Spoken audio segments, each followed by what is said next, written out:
Bismillahirrahmanirrahim. Assalamualaikum warahmatullahi wabarakatuh.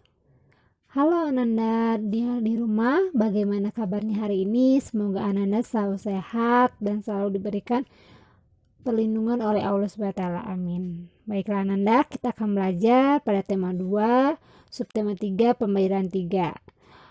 Baiklah Ananda, simak pembelajaran Bunda hari ini, simak dari awal sampai akhir, tidak boleh di skip. Ananda harus mendengarkan dari awal hingga akhir sampai dengan penjelasan. Jika Ananda men-skip pembelajaran Bunda kali ini, Ananda pasti tidak akan paham apa yang telah Bunda jelaskan pada pertemuan sekarang. Jadi Bunda harap Ananda untuk mendengarkan dari awal sampai dengan akhir ya. Baik, ikuti pembelajaran Bunda hari ini. Bismillahirrahmanirrahim.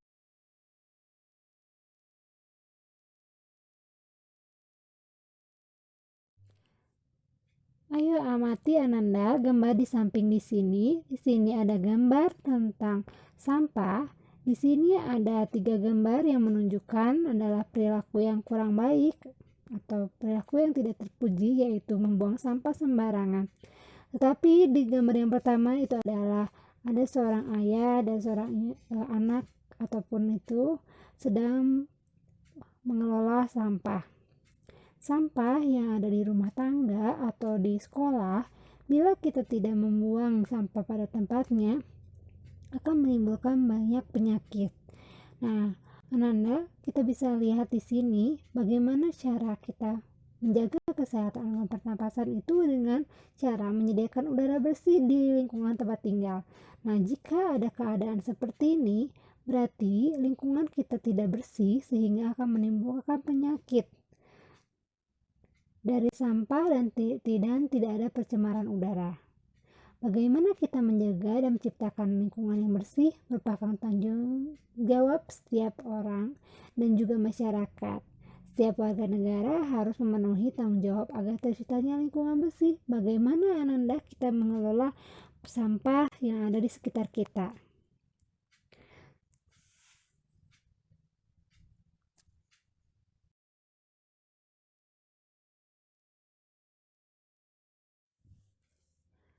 Ananda, sampah yang menumpuk dapat mencemari lingkungan dan gangguan kesehatan pada organ pernapasan. Nah, apa yang bisa mengganggu pada organ pernapasan kita pada saat sampah itu berserakan?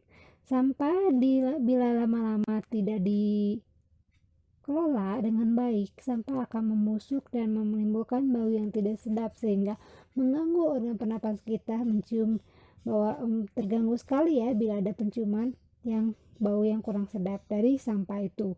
Karena sampah itu terbagi menjadi 2 ya Ananda, ada sampah organik dan organik. Sampah organik itu seperti apa Bunda? Nanti akan Bunda jelaskan sampah organik itu seperti apa dan sampah organik seperti apa.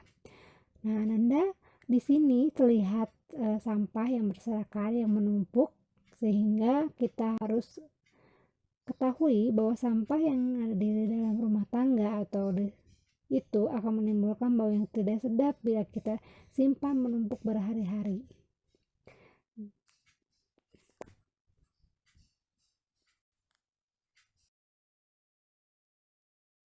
Setiap manusia memiliki tanggung jawab terhadap diri sendiri, masyarakat, dan lingkungan sekitar. Salah satunya, tanggung jawab yang harus diterapkan di lingkungan sekitar adalah upaya penanggulangan sampah.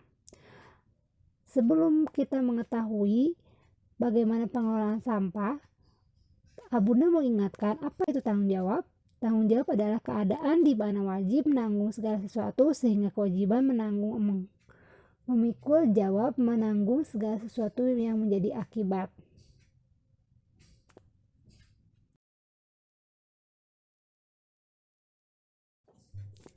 Kerugian akibat tidak tanggung jawab terhadap sampah yaitu membuat aliran sungai atau selokan tersumbat.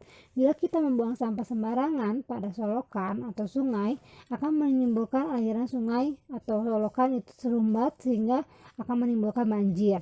Lalu yang kedua, menimbulkan bau yang tidak sedap. Sampah dikumpulkan atau disimpan lama-lama akan membusuk sehingga menimbulkan bau yang tidak sedap, lalu mencemari lingkungan. Bila kita membuang sampah pada sungai, itu akan tercemar.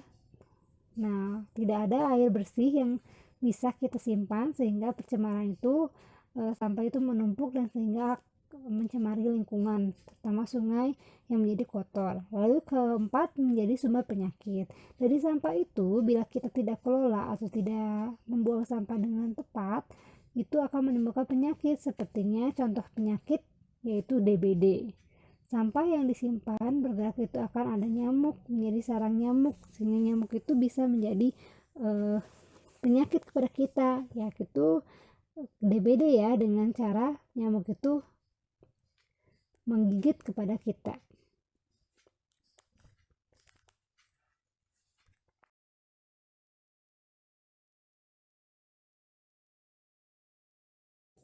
Ananda, memiliki rasa tanggung jawab dalam masalah sampah merupakan hal yang sangat penting. Dengan sikap bertanggung jawab terhadap sampah, kita dapat menciptakan lingkungan yang bersih dan sehat. Bagaimana caranya? Kita akan mengetahui bagaimana caranya untuk menjaga lingkungan bersih dan sehat. Sebelum itu Bunda akan menjelaskan dulu apa itu sampah organik dan sampah anorganik. Sampah organik yaitu sampah yang berasal dari sayur-sayuran, tumbuhan yang bisa terurai dengan baik dan tidak lama. Dan bila sampah anorganik adalah sampah yang berasal dari plastik, botol, dan sebagainya, itu yang sulit diuraikan sehingga harus didaur ulang.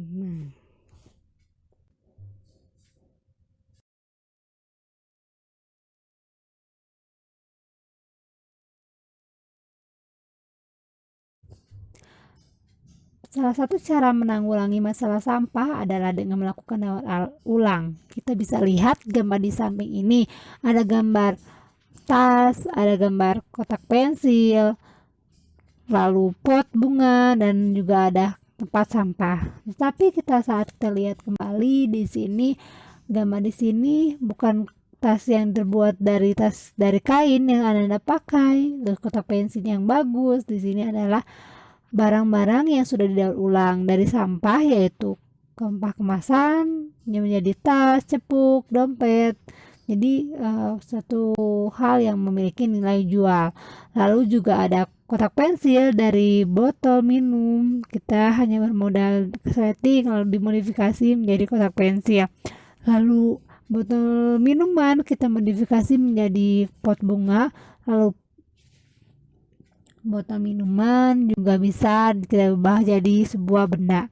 Nah, di sini Ananda, di sini adalah suatu kegiatan ekonomi. Dari sampah kita dapat mengelola dan mendaur ulang lagi kembali menjadi satu kegiatan ekonomi, yaitu kegiatan ekonomi itu apa saja ya Ananda?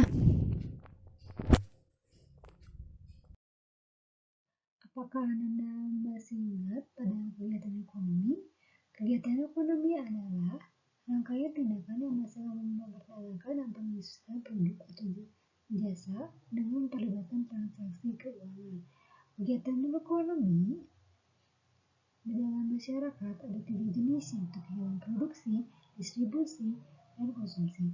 Kegiatan produksi pada di sini adalah yang pertama, kayu di hutan diproduksi lalu ditebang, lalu kayu gunungan menghasilkan kayu gunungan itu diproduksi oleh pengrajin.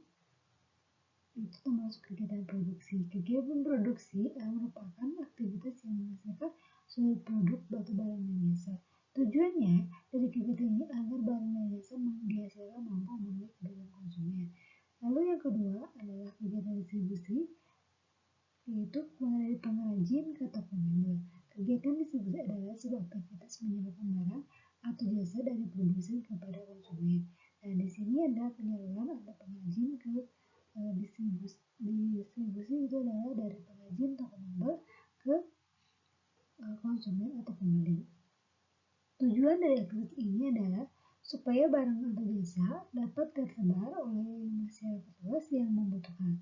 Selain melakukan fungsi penyebaran, distribusi juga bertugas memastikan agar produk dapat diterima konsumen dengan baik.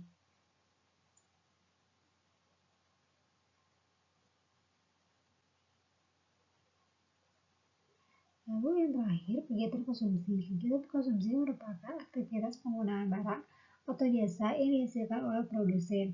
Tujuannya, kegiatan ini adalah untuk memenuhi kebutuhan manusia, yaitu konsumen. Jadi pada gambar di sini adalah kegiatan ekonomi untuk barang mebel, yaitu yang pertama untuk dari kayu, penebang pohon atau kayu bangunan, lalu ke pengrajin, dari pengrajin adalah mebel atau mebel yang membeli. Nah, untuk pembeli itu orang yang menyalurkan barang dari distribusi barang ke konsumen disebut dengan distributor.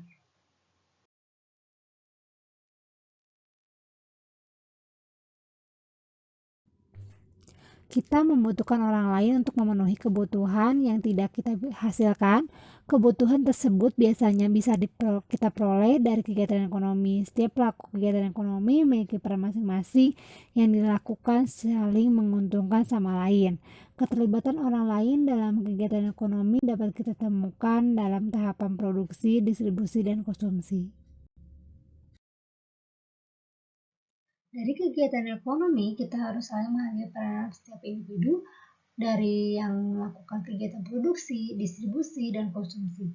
Bagaimana kita cara menghargai setiap individu dalam kegiatan ekonomi? Kita juga harus bisa saling menghargai satu sama lain, dengan contohnya pada saat kita produksi kita bisa menghargai barang mereka, apa yang mereka buat, lalu kita menggunakannya dengan baik. Dan untuk distribusi pun penyalurannya dan melakukan penghargaan atau memberikan hal yang terbaik pada saat kegiatan produksi di sini.